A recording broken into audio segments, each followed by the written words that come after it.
Welcome to Be the Boss, where we empower you to put on your big girl panties, tap into your inner goddess, and regain your power. Join me as I dive deep into mindset training, expansion, and business topics as I deliver them to you in bite-sized, fluff-free episodes every week.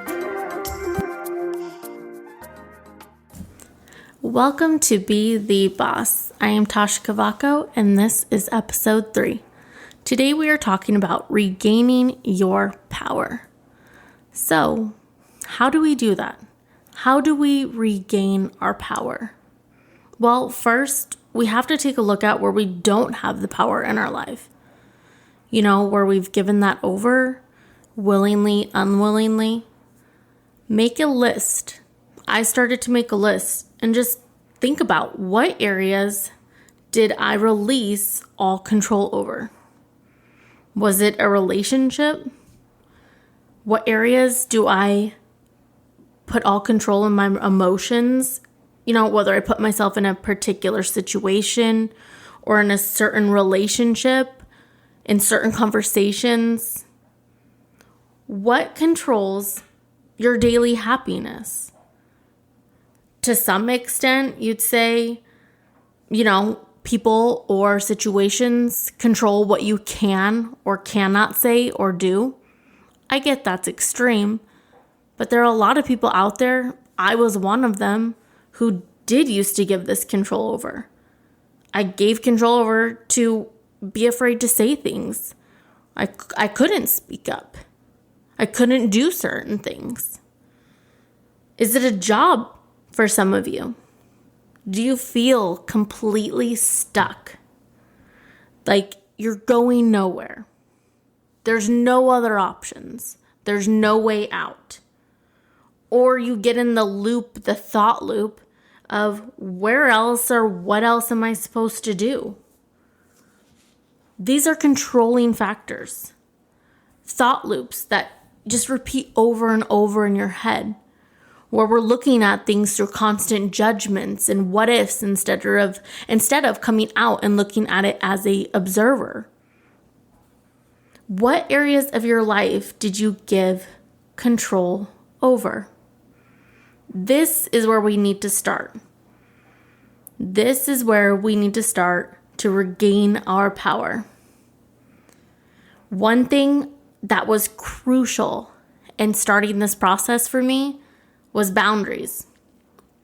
Boundaries are a great place to start in relationships, your energy, your time, and even in areas or spaces that just plain drain you.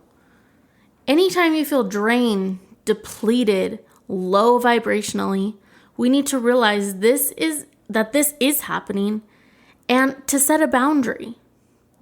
This can include social media, engaging in posts you know that are going to take control of your emotions and you're going to spiral. Family gatherings. If this is a place where you feel like you can't control yourself, that the situation might be out of your hands or your emotions would get a hold of you and lose control, then set some boundaries in family gatherings. Maybe even down to who you see, you don't see. Friends. Who you spend your time with and who you don't. One place that I really found boundaries were crucial for my life was co-parenting. Yes, they're crucial in co-parenting. It's not only did I have to look at respecting myself during that process to set the boundaries, but I also had to respect somebody else in the situation. Your significant other, if you do have a new one, that you have to respect their space as well. And not just set your boundaries and your expectations and your standards that much higher. Work schedules. Sometimes we overcommit.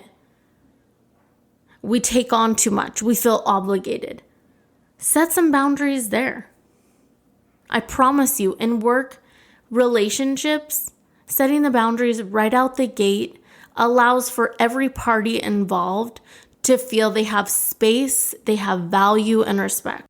Another area, parenting, or should I say, life outside of parenting, being adults, being partners, significant others, setting time aside from the children to just enjoy each other's company. For us, that's at night, whether it's popcorn on the couch and just talking, or we're too drained to even talk. We just want to sit and hold hands and watch Netflix at night. Whatever that is, setting that boundary can also give you some power back in yourself to feel empowered as a parent, to feel like an adult, to feel like an individual before mom, dad, that role took over. Boundaries have been crucial. I would say even boundaries are necessary to regain your power. The continual power shift in your life should be for yourself and your own sovereignty. If there's any shifting of power from this moment on, it should be in your favor. It should be regaining that. This can include working on your own time and schedule. If that's something that your job doesn't, provide for you right now, maybe looking at options that can and trusting that if you feel this push in your life to go that direction, to have the power to create your own schedule on your own time whenever you want, maybe this is the direction that you are being pulled to. Maybe the universe is saying, this is your time to do this. The truth is, we have been conditioned to give little pieces of our power away our whole lives. It's time to sit and break it all down. Sit with your list and think, where are the areas today I can start taking back my power? Next, create an action plan for the list that is not a today, but it's a someday.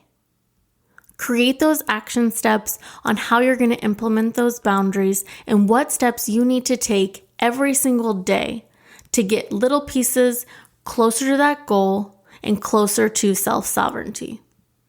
It's something we all want. It's something we all deserve. And it's something that is possible when you just take the time to look in deep, believe, trust the process, and trust the universe. If you feel a pull, it's for a reason. Take it.